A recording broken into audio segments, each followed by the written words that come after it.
نظام تعلیم جب تک ہمارا یکساں نہیں ہوتا تو قوم نہیں ہم بن سکتے۔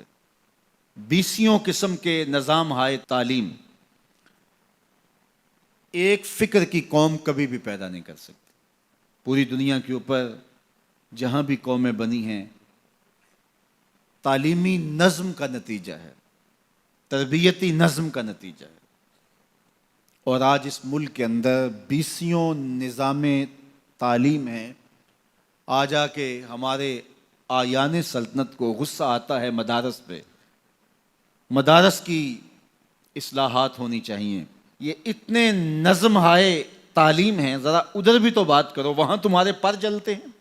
گلی گلی جو ہے وہ مختلف نوعیتوں کے ادارے کھلے ہیں اور ان سے نکلنے والی پروڈکٹ مختلف ہے، اور یکسو قوم کیسے مارز وجود میں آ سکتی ہے؟ کبھی بھی نہیں ہو سکتا۔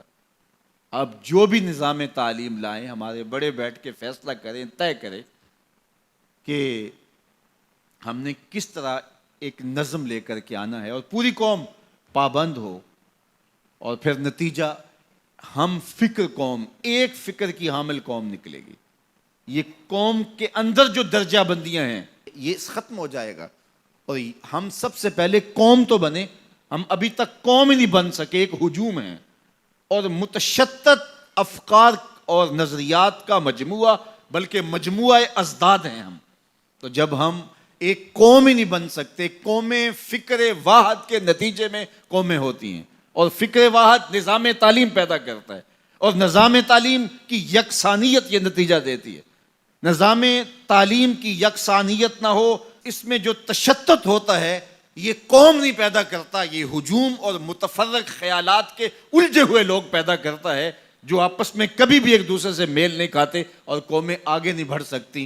اگر ہم یہ چاہیں کہ پاکستان کو مستحکم کرنا ہے، ہمارے سارے دانشور اس بات کو اچھی طرح جانتے ہیں، آیان سلطنت کو بھی بتایا جاتا ہے، لیکن میں نے کہا ان کے پر جلتے ہیں، اور میں نے جن کو کہا ہے وہ سمجھ گئے ہوں گے کہ ان کے پر کیوں جلتے ہیں اور کون سی بجلیاں ان پہ ٹوٹتی ہیں کہ ان کے پر جلتے ہیں۔ وہاں وہ بات نہیں کر سکتے، اور آج آ کے کمزور مدارس کے اوپر زور ڈالتے ہیں اور کہتے ہیں جناب یہ مدارس ہیں، ان کی اصلاحات ہونی چاہیے۔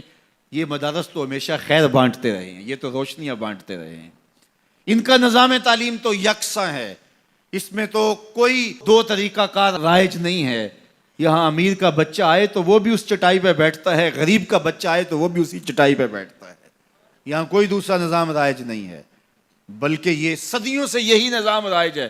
ہارون الرشید نے لکھا امام مالک کو، جب موطا لکھی، حضرت میں بغداد سے مدینے چل کے آؤں تو میرا آنا تخت و تاج کی حرکت ہوگی، تو میرے پڑھانے کے لیے آپ یہاں تشریف لے آئیں، جتنے شاگرد ہوں گے وہ بھی ساتھ آ جائیں، شاہی مہمان کے طور پہ ان کو رکھیں گے۔ گفت مالک مصطفیٰ را چاکرم، نیز جو سودائے اندر سرم۔ اقبال لکھتے ہیں امام مالک نے خط کا جواب لکھا کہ اے ہارون الرشید، میں تیرا نوکر نہیں، میں محمد عربی کا نوکر ہوں۔ تجھے پڑھنے کا شوق ہے تو اسی چٹائی پہ بیٹھنا پڑے گا جس چٹائی پہ دوسرے طالب علم بیٹھتے ہیں۔ تو جب تک ہم نظام تعلیم کو یکسو نہیں کریں گے، اتنی دیر تک کبھی بھی ایک فکر ہم خیال لوگ پیدا نہیں ہو سکتے، نہیں ہو سکتے، نہیں ہو سکتے۔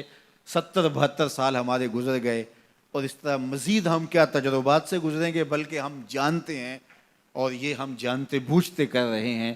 اب ہمیں کوئی فیصلے لینے پڑیں گے تاکہ ہم آگے بڑھ سکیں۔ دنیا کہاں سے کہاں چلی گئی اور ہم کہاں کھڑے ہیں۔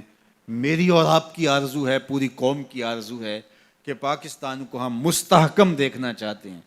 ایک مستحکم پاکستان ہمارا خواب ہے، اور یہ تقریروں سے نہیں ہوگا، ہمیں عملی اقدام کرنے ہوں گے۔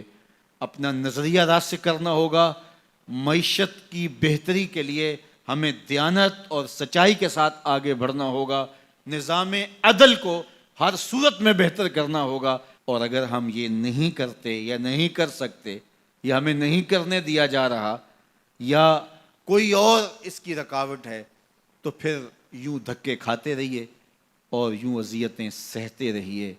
اللہ اس وطن کو ہر طرح کا استحکام عطا فرمائے، اور ہم سب کو اپنی پناہ عطا فرمائے۔